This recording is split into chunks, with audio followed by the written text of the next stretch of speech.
la variation de l'énergie cinétique et dans quel cas doit-on l'utiliser. Ici, on dit la variation de l'énergie cinétique, voilà, delta EC, on dit que c'est égal à la somme des travaux, des forces qui sont appliquées sur le système entre les deux points ou bien sur la distance AB. Donc, du coup, ici, dans quel cas on doit l'utiliser et que ça nous sert à quoi? Delta EC, c'est la variation entre deux points. Supposons qu'on a ici un objet, une bille ou bien une voiture, ainsi de suite. Donc, c'est un objet qui va se déplacer sur un trajet. Voilà, début c'est A et la fin c'est B. Donc, du coup, ici, cet objet-là, on va le laisser partir sans vitesse initiale. Par exemple, ici, il y a les forces qui vont agir sur cet objet-là. Il y a son poids, il y a la réaction normale de cette piste, il y a aussi la force motrice qui le tire vers l'avant. Maintenant aussi, il y a les frottements de cette piste-là, s'ils ne sont pas négligés, qui vont essayer de le retenir. Donc, du coup, il y a une distance A et B, et cet objet est lâché sans vitesse initiale. Il n'y a pas de vitesse initiale. Donc, du coup, ici, on peut nous demander de calculer la vitesse en B. C'est-à-dire, quand l'objet arrivera en B, c'est quoi sa vitesse? Donc, ici, c'est VA. Et VA, comme vous le savez, comme on a dit sa vitesse initiale, VA va être égal à 0 et on demande de calculer VB.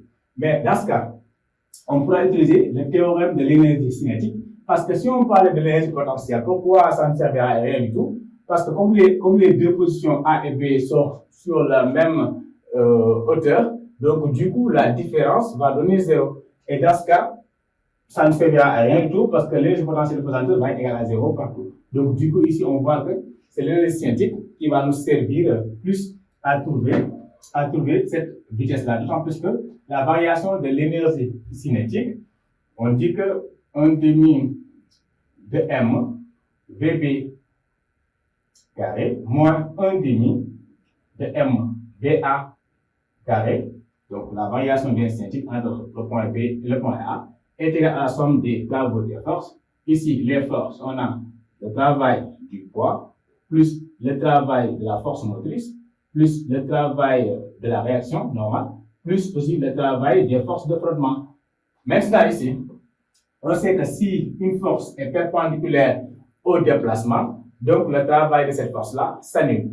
Ça donne 0. Pourquoi? Là, on va essayer seulement de rappeler la notion de vecteur. Par exemple, le produit scalaire, si on a F, voilà, donc ici on va dire AB, et scalaire une force, là c'est le travail. Maintenant, ici, le produit scalaire c'est nombre de AB, fois nombre de F, fois le cosinus de l'angle formé par AB et F. Et donc, on voit que l'angle formé par cette force-là, le poids, et le déplacement de AB, donc tu vois bien que ça donne 90 degrés, et le cos de 90 degrés, ça donne 0. Ce qui veut dire que tout ce travail-là donne 0, et c'est pourquoi le travail du poids va donner 0, et le travail aussi de la réaction normale va donner 0. Et donc, du coup, ici, il va nous rester seulement 2 travaux. Et là, on va dire alors 1 demi de M VB carré moins 1 demi de M VA carré est égal à le travail de la force motrice. Et on voit que la force motrice va dans le même sens que AB, mais aussi son parallèle. Du coup, l'angle qu'il forme, c'est égal à 0. Et si l'angle est égal à 0, le cosinus de 0, c'est 1. Donc, ce qui se résume seulement à F fois AB. Et ensuite, la force de frottement, son travail, c'est égal à F, petit f, scalaire AB.